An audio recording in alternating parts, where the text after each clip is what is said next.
today, some representatives and senators introduced a resolution in the House to declare racism in the state a public health crisis.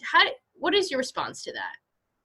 I'm not surprised that they've taken this action. I think that when you look at the impact of COVID-19 and its impact on people of color, you look at what's happening across the country with regard to police brutality.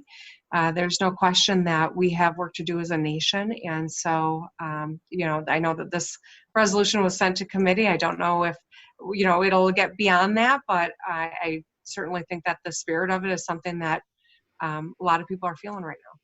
Do you think that it is a public health crisis? Well, I think that right now, being Black in America, it comes with a lot of challenges. There's no question.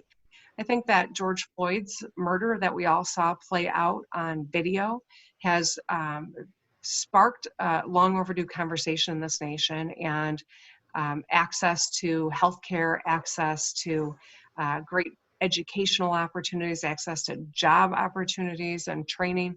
All of these are parts of the agenda that I think people are talking about across the country, and that should be a part of ours as well, and has been a part of my administration.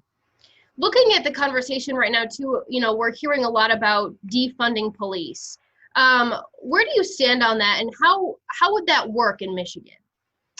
Well, I don't support defunding the police. What I do support, though, is the real investment in communities, to rebuild communities, to create that opportunity that I was just describing. That's a part of the movement that is happening. I know that people are just highlighting the phrase defund police, but the fact of the matter is, this movement is really about making sure that every American, no matter who they are, is safe, protected, respected, and has opportunity under the law, and that to be true for every one of us. How do we rearrange the funding, or make sure that the resources are there in communities where they need it most? How do we do that? Well, let's be clear. Right now in Michigan, we're working with the same level of general fund dollars as we had 20 years ago. On top of that, COVID-19 has absolutely ravaged our economy. And so we're in a position right now of trying to hope that the federal government steps up and gets that fourth supplemental done. It would be the worst insult on top of injury if we as states had to make decisions that balance budgets by cutting things like public education and public safety and public health. And yet those are the biggest parts of our budget. So unless the Trump administration and Congress gets that fourth supplemental done, that's the precarious position that Michigan and every other state in the nation is in right now. And that's why we're really putting pressure on them to give us the support we need.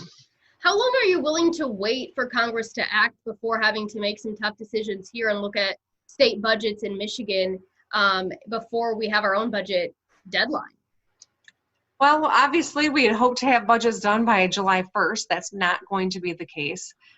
We know that having pushed our tax collections back to help people out during this time was an important and the right thing to do.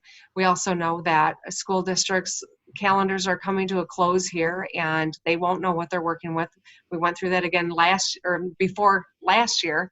We were hoping to avoid that this year, but no one could have anticipated we would be in the midst of a global pandemic that has been exacerbated by flooding and the national conversation around race right now. And so we have challenges. We're going to get through this. There's no question. But I think that it's important that we continue to put pressure on Congress to step up. I had a conversation with the Midwest governors last night, and every one of us is grappling with the same thing, whether they are Republican-led or Democratic-led. We're all in this position, and that's precisely why the feds have got to step up and help us. If it's not July 1st, when would you like to see a budget from the legislature presented to you? Well, I'm going to work with the legislative leaders. I think that we've got to do this together. Mm-hmm. We're in a moment that calls for all of us to center our work around getting through this as well as we possibly can, and building the supports around our kids in particular as we think about the re-engagement of school instruction in the fall, and ensuring that our heroes who've stayed on the front line to keep us safe are supported, whether it's in public health or public safety. That's something that's really important too. Looking at where we're at right now with COVID-19, and a lot of things are starting to reopen, we're turning that dial to re-engage a lot of the parts of the economy. With the protests and everything that we're seeing right now, if we don't see a spike in, say, 2 to 3 weeks, do you anticipate that helping expedite the process of the rest of the state moving forward? I do see the rest of the state potentially moving into phase 5 in the coming week or two, definitely before July 4th, so long as our numbers continue to go in the direction they are. I think when you look at a national map, what we have accomplished here in Michigan is remarkable. There's no question that the stay-home order has saved lives, but the order in and of itself doesn't do it. It's the fact that the people of our state taken this seriously and have done their part, have been wearing masks, have stayed home unless it was absolutely necessary, have been washing their hands and taking care of themselves and one another. And we have pushed this curve down and saved thousands of lives. We'll never know those of us who were saved because of this, but we know thousands of people are here now because of the actions that we've taken. COVID-19 is still present. We cannot just drop our guard and think that life has resumed, even though it's starting to feel more normal every couple of weeks. We've got to keep our guard up and keep wearing our masks and doing the right thing, and we're going to get through this. Some lawmakers today called on you to fire the employees of the Unemployment Insurance Agency due to the issues that we're still seeing and the freeze and people still not having benefits. What's your response to that? I understand the frustration. I'm frustrated too. I know that despite the fact that we've helped per capita more people than any other state has in this moment, there still are people who haven't gotten the assistance that they are eligible for. And that's got to be frustrating. It's cold comfort to them to know that, over 1.1 million people have gotten through the system, and that sets us apart from other states. We've got more work to do, there's no question. I think that we have quintupled the number of people on the front line that are helping. People from my staff are helping UIA. It takes an incredible amount of training, and so we've trained them up. We've got more work to do, and we're gonna continue till everyone who's eligible gets the benefits to which they're entitled. Do you anticipate people losing their jobs over this?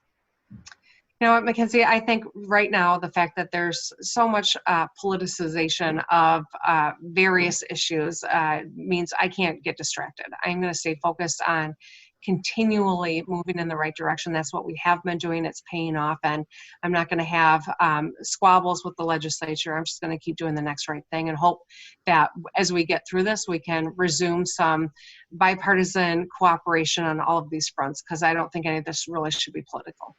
And speaking of politics, yesterday the Board of Canvassers approved the recall petition for you.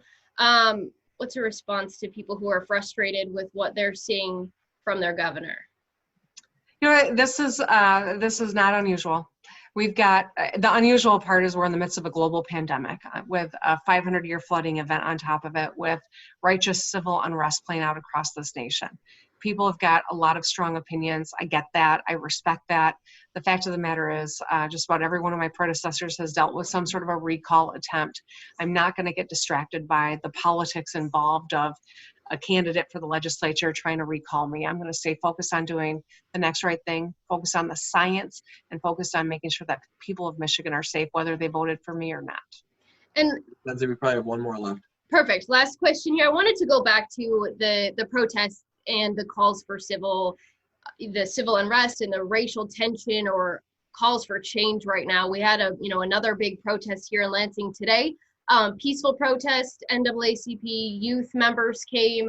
Looking at where we're at as a state and as the country, do you think that we're on the brink of something, some sort of pivotal change? And what do you think that looks like on the other side? I hope that we are. I truly do. I think that the demonstrations that have happened around the world, you see people in Europe protesting American police brutality.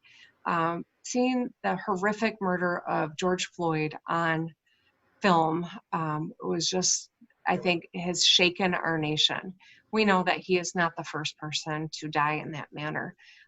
But yet we have all seen it, and we have seen people from all different religious backgrounds, from different racial backgrounds, from different ethnic backgrounds coming together to support change.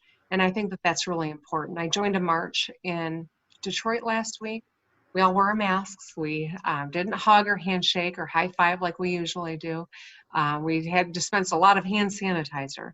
But I joined because I think it's important that those of us with platforms use them to ensure that every American can have the kind of life and the kind of safety that we expect for, that our country was founded on. And I thought that it was important to be a part of that. And I think our nation is on the cusp of real meaningful change. And I think it is a positive thing.